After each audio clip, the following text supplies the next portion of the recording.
നമസ്കാരം. മംഗളം ന്യൂസിലേക്ക് എല്ലാവർക്കും സ്വാഗതം. ഞാൻ ബിനി പ്രേംരാജ്.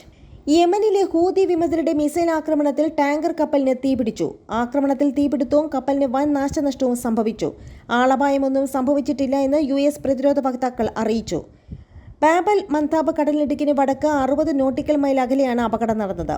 അമേരിക്കൻ യുദ്ധക്കപ്പലായ കാർണിയാണ് മിസൈൽ ആക്രമണത്തിൽ നിന്നും ടാങ്കർ കപ്പലുകളിലെ ജീവനക്കാരെ സംരക്ഷിച്ചത്. ഇസ്രായേൽ ഹമാസ് യുദ്ധത്തെ തുടർന്ന് ഹൂതി വിമതർ മിസൈൽ ആക്രമണം വർദ്ധിപ്പിച്ചിരിക്കുകയാണ്.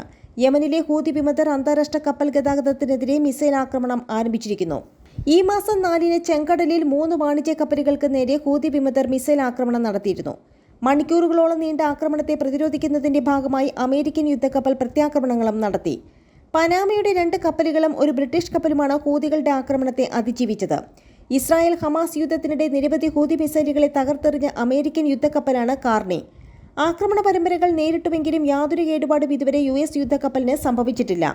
അതേസമയം യമൻ തീരത്ത് നിന്ന് ചെങ്കടലിലേക്ക് പോകുകയായിരുന്ന 2 ഡ്രോണുകളെ ചെങ്കടലിന് മുകളിലൂടെ വെടിവെച്ചിട്ടതായി ഫ്രഞ്ച് സൈന്യം അറിയിച്ചു. ഡ്രോണുകൾ രാജ്യത്തിന് ഭീഷണിയാകുമെന്ന് മനസ്സിലാക്കിയതിനാലാണ് ഫ്രഞ്ച് ഫ്രിഗേറ്റ് അവയെ വെടിവെച്ചിട്ടതെന്ന് സൈന്യത്തിന്റെ ജനറൽ സ്റ്റാഫ് പത്രക്കുറിപ്പിൽ പറഞ്ഞു. 2 ഡ്രോണുകളും യമന്റെ തീരത്ത് നിന്ന് 110 കിലോമീറ്റർ അകലെയായിരുന്നുവെന്ന് സൈന്യത്തിന്റെ പ്രസ്താവനയിൽ വ്യക്തമാക്കുന്നു. ഗസയിലേക്ക് മരുന്നും ഭക്ഷണവും അടക്കമുള്ള മാനുഷിക സഹായങ്ങൾ അനുവദിച്ചില്ല എങ്കിൽ ഇസ്രായേലുമായി ബന്ധമുള്ള വാണിജ്യ കപ്പലുകളെ സമുദ്രപാതയിലൂടെ കടത്തിവിടുന്നത് തടയുമെന്ന് ഹൂത്തി വിമതർ പറഞ്ഞു. ഇത് സംബന്ധിച്ച് ഇസ്രായേൽ തുറമുഖങ്ങളുമായി ബന്ധം പുലർത്തുന്ന എല്ലാ കപ്പൽ കമ്പനികൾക്കും മുന്നറിയിപ്പ് നൽകിയതായും ഹൂത്തികൾ അറിയിച്ചു. കഴിഞ്ഞ ആഴ്ച ഹൂത്തികൾ യമൻ തീരത്ത് ബഹാമാസ് പതാകയുള്ള ഒരു കപ്പൽ ഉൾപ്പെടെ 2 കപ്പലുകൾ ആക്രമിച്ചിരുന്നു. അവ ഇസ്രായേലിൻ്റേതാണെന്ന അവകാശവാദവും ഉന്നയിച്ചു. ഇസ്രായേലുകളുമായി ബന്ധമുള്ള ഗാലക്സി ലീഡർ എന്ന ചരക്ക് കപ്പലുകളും ഹൂത്തികൾ പിടിച്ചെടുത്തിരുന്നു. ഗാസയിൽ ഇസ്രായേൽ ബോംബാക്രമണം തുടരുന്ന പശ്ചാത്തലത്തിൽ ഇസ്രായേലിനെ ലക്ഷ്യമിട്ട് ഹൂത്തികൾ ടെൽ അവീവിലേക്ക് മിസൈൽ ആക്രമണങ്ങളും നടത്തിയിരുന്നു. UN വേൾഡ് ഫുഡ് പ്രോഗ്രാം പുറത്തുവിട്ട കണക്കുകൾ പ്രകാരം ഗസയിലെ 36% കുടുംബങ്ങളും നിലവിൽ കടുത്ത പട്ടിണി അനുഭവിക്കുകയാണെന്നാണ് സൂചിപ്പിക്കുന്നത്.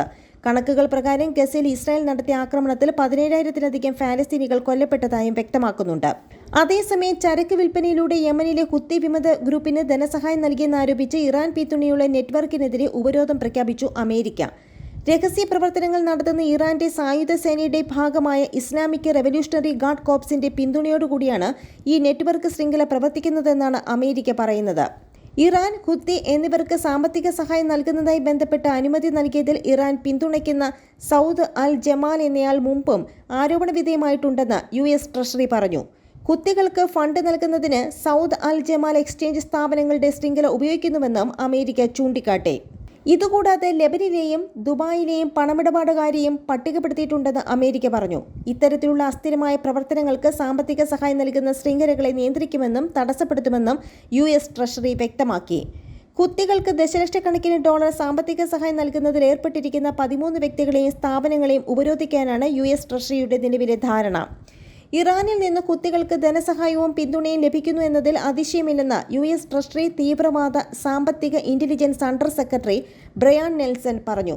എന്നാൽ പ്രകോപനമില്ലാതെ സിവിലിയന്മാർക്കും അടിസ്ഥാന സൗകര്യങ്ങൾക്കും വാണിജ്യ ഷിപ്പിങ്ങിന് നേരെയുള്ള ഹൂത്തികളുടെ ആക്രമണങ്ങൾ സമുദ്ര സുരക്ഷയെ തടസ്സപ്പെടുത്തുകയും അന്താരാഷ്ട്ര വാണിജ്യ വ്യാപാരത്തിന് ഭീഷണി സൃഷ്ടിക്കുന്നുവെന്നും അദ്ദേഹം കൂട്ടിച്ചേർത്തു.